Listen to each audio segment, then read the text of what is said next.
श्री कृष्ण कन्हैया लाल की जय। श्री निजानंद स्वामी की जय। श्री प्राणनाथ प्यारे की जय।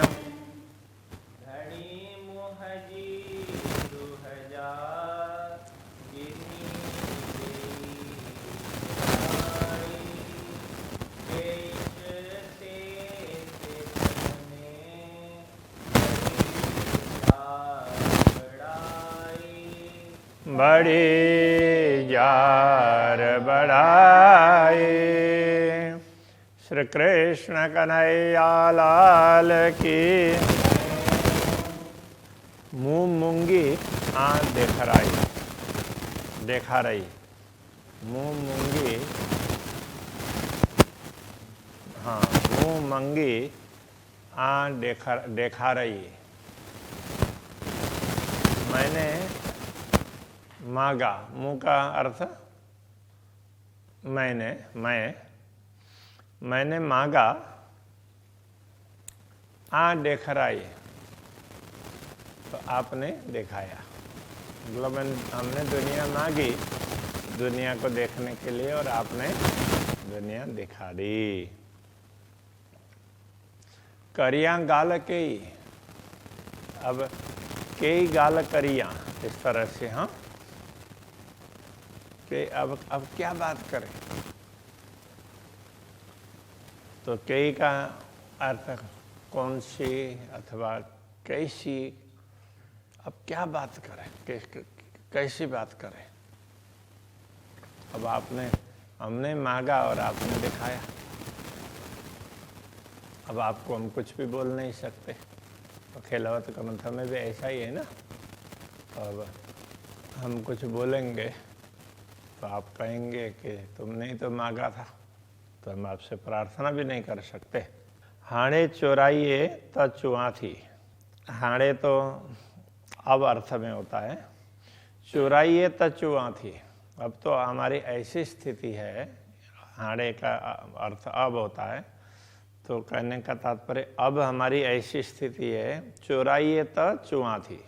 चोराइए का तात्पर्य आप बुलाएंगे, कुछ न कुछ आप बोलने के लिए प्रेरणा देंगे, तो चुआ थी, तो हम बोल सकते हैं।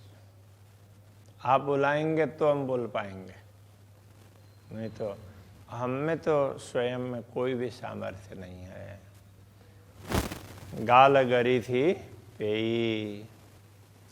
गरी थी का तात्पर्य ऐसे रखना पड़ेगा। गाल का अर्थ बात होता है। गाल पंजाबी में गल बोलते हैं, और सिंधी में गाल। गाल बात। गरी थी पेई। गरी का मतलब भारे, वजनदार। गरी थी पेई मतलब हो गई। ऐसे मतलब कहने का तात्पर्य ये है, हमने जो मांग की तो हमारी बात हम पर ही भारी पड़ गई। गाल बात, गरी थी पेई भारी पड़ गई, इस अर्थ में बहुत भारी हो गई। तो हमने मांगा और आपने दे दिया, तो अब तो मुश्किल हो गया है। मांगना ही मुश्किल हो गया। तो इस प्रकार से तरसाइए तो तरसण मोह के। मोह के, ये मुझे इस अर्थ में होगा। मोह के मुझे। तरसाइए तो तरसण। यदि तरसाइए का मतलब तरसाते हैं आप, तरसाना प्यासे बनाना। आपके दर्शन के लिए प्यासी है, आपकी बात सुनने के लिए आप तरसाते हैं। तो मोह के तर्षण, मुझे प्यास लगती है। ये दर्शनों की, हाँ, ये उसमें इस हिसाब से ये था। तरसाना, तो हम तरस रहे हैं का तात्पर्य राह देख रहे हैं। आप दिखाते हैं तो देख रहे हैं, बाकी तो हमें तो पता ही नहीं चले। मुंह मंझा की न सरियो, मुंह मंझा, मंझा तो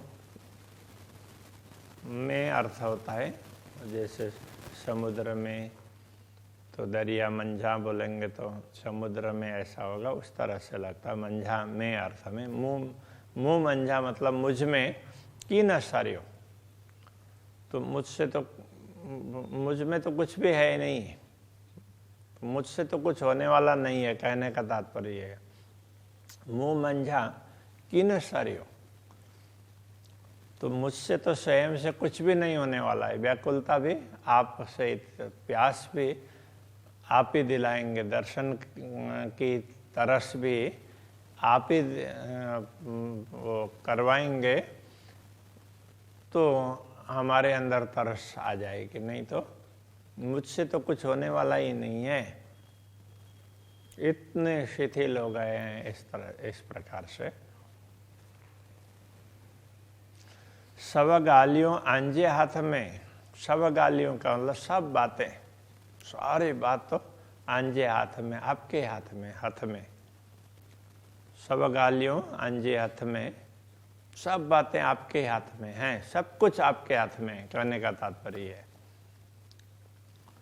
जाने तिया करियो, तो जाने का तात्पर्य आप जैसा ठीक लगे, इस अर्थ में जाने, आपको जैसे अच्छा लगे तिया करियो, तो ऐसा ही कर रहे हैं, करते हैं। आपको जैसा ठीक लगे, तिया का मतलब वैसा ही, आपको जैसा ठीक लगे हम वैसा ही करते हैं। आप जैसा चाहते हैं हम ऐसा ही करते हैं, आप जैसे नचाते हैं हम ऐसे ही नाचते हैं। तो आप प्यास दिलाएंगे तो हमें प्यास लगेगी, आपके दर्शनों की भूख कहो अथवा प्यास कहो, वो भी आप जगाएंगे तो ही भूख जगेगी, नहीं तो हमसे तो कुछ भी होने वाला नहीं है। हम तो इतने असहाय बने हैं कि हमसे कुछ भी नहीं हो सकता है। सिकाइए तो सिक्का, मुंह में सिकड़ ना की, तो ये सीख बोलते हैं यहाँ पर, तड़पना। सिकाइए तो सिक्का, आप तड़पाते हैं, व्याकुलता एकदम ऐसे वो होते हैं ना, ऐसी व्याकुलता तड़प होती है, तो वो उसमें कोई व्यक्ति एकदम तड़पता है, तो वो उसमें मर रहा हो तो छटपटाता है ना, तो वो छटपट के लिए ये सीख। सिकाइए तो सिक्का, तो आप ये हम छटपटा रहे हैं, वो भी आप ही करवा रहे हैं, तो ये आपके करवाने से हो रहा है, हमसे तो ये भी नहीं हो सकता। मुंह में सिकड़ ना की, मुझ में तो सिकड़ मतलब तड़पन, व्याकुलता, तो ये ना की मतलब नहीं है कुछ भी, की मतलब कुछ, तो मुझ में तो ये भी तड़पने की क्षमता भी नहीं है, कुछ भी नहीं है, तो इतना भी नहीं कर सकते हम तड़प जाएं, स्वयं तड़प भी सके। रोहों दिस ते हाल में आई रखंदा जी, रोहों दिस का तात्पर्य रहूंगी। अब रहूंगा रहूंगी आत्मभाव से कह रहे हैं, इसलिए रहूंगी ऐसा होगा। रोहों दिस ते हाल में, आप जिस हाल में रखेंगे उसी हाल में हम रहेंगे, मैं उसी हाल में रहूंगी। आई रखंदा जी, आई का तात्पर्य आप, रखंदा जी, जी मतलब जिस हाल, जिस प्रकार आप जैसे रखेंगे हम उसी हाल में रहेंगे, इस प्रकार। ये कुछ शब्द ऐसे थोड़े से कठिन लगते हैं, क्योंकि सिंधी भाषा उससे हम परिचित नहीं हैं। जो लोग सिंधी भाषा से परिचित होते हैं तो उनके लिए बड़े सरल है। जैसे जो लोग कच्छी जानते हैं, कच्छी भाषा के जानकार हैं, तो उनके लिए तो ये बहुत सरल है, तो उनको तो सिंधी पाठ करने में भी बड़ा सरल रहेगा, उनको बड़ा अच्छा भी लगेगा, समझ में भी सरलता से आएगी। तो इस प्रकार से तो सिंधी है, उसमें तो उसके कुछ शब्द हैं वो पंजाबी में भी मिलेंगे, कुछ राजस्थानी में मिलेंगे। ज़्यादातर कच्छ और सिंध उनका ज़्यादा संपर्क है। कच्छी और सिंधी एक जैसी भाषा होती है। हिक सिक्का तो ही जे सुख के, कि हमारी जो व्याकुलता है, हम जो तड़प रहे हैं, छटपटा रहे हैं, हिक सिक्का, तो ये हिक मतलब एक सिक्का, यदि एक भी तड़पन हमारे में है तो ये जो सुख के, वो आपके सुख की ही तड़पन है। तो अभी हम तड़पते हैं तो एक आपके सुख के लिए तड़पते हैं, बाकी दुनिया के लिए नहीं तड़पते। जैसे संभरे सुख, तो एक आपके सुख के लिए हम तड़पते हैं कि जिससे संभरे सुख, आपके अपार सुख है ना, वो याद आ जाए। इसलिए संभरे, संभरना मतलब याद, संभारो ऐसा आता है ना, तो स्मरण करो, इस अर्थ में आपके सुखों को याद करने के लिए आपके पास तो अपार सुख हैं, हम उस सुख के बीच में से हैं, तो ये सारी बातें याद आ जाए तो उसके लिए हम तड़पते हैं, तो आपके सुख के लिए तड़पते हैं। शेष सुख हिन विसारिय, शेष सुख वो सुख, हिन विसारिय। हिन तो इसमें यहाँ मतलब दुनिया में, इस दुनिया में माया देखने लगे तो इसमें विसारियाँ वो सब भूल गए, वो सुख हम सब भूल करके बैठे। हेजे डिठम दुख, हेजे ये जो डिठम दुख देख रहे हैं ना, इसलिए हम सब सुख या दुनिया में सब सुख भूल करके बैठे हैं। तो यदि इनमें से आप याद दिलाते हैं तो एक सुख भी याद करते हैं, तो आपके अपार सुखों का अनुभव करने के लिए याद करते हैं। बाकी तो ये जो कुछ दुख देख रहे हैं, तो इस दुख से हम सब कुछ भूल करके बैठे। हिन सुखे संधियों गालियों, हिन सुखे, इन सुख में संधियों गालियों।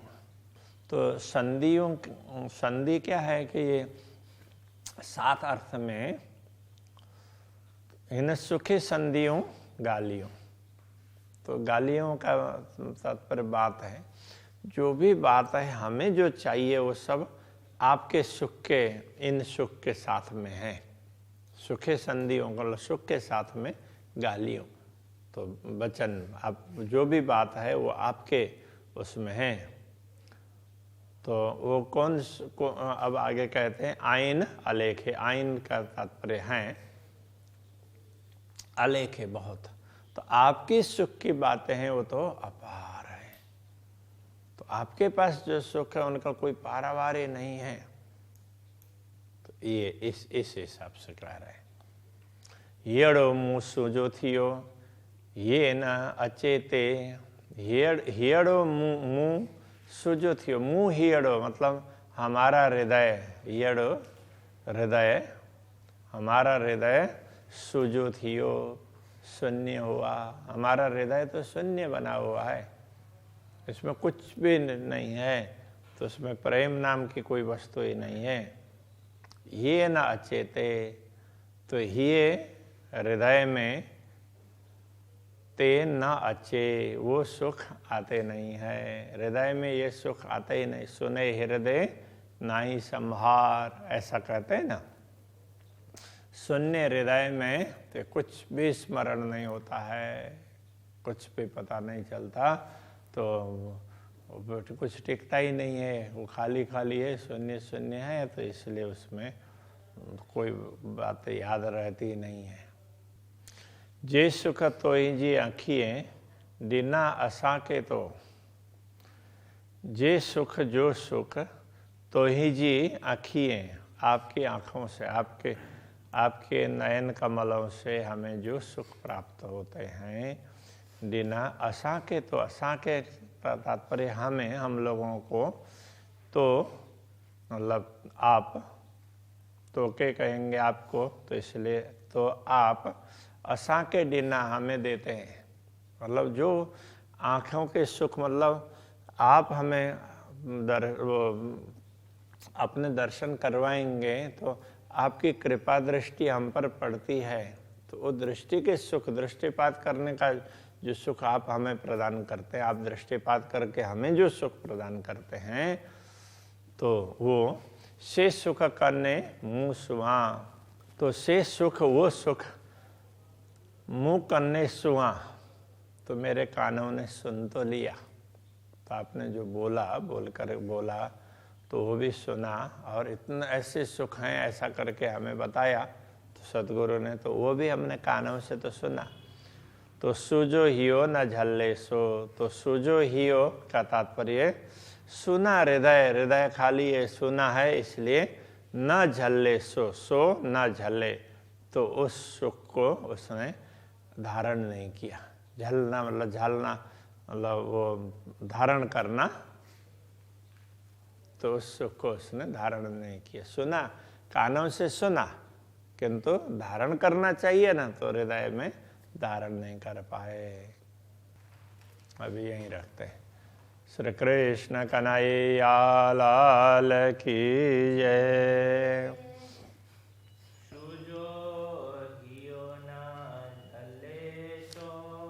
सुजो हियो ना झले सो,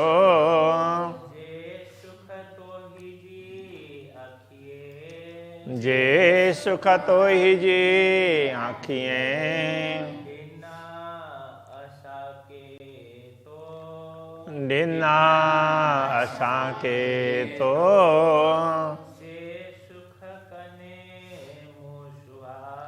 से सुख कन्ने मुसुआ,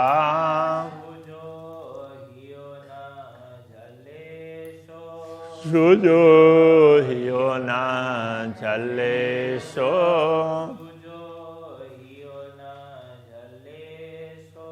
सुजो हियो ना झले सो।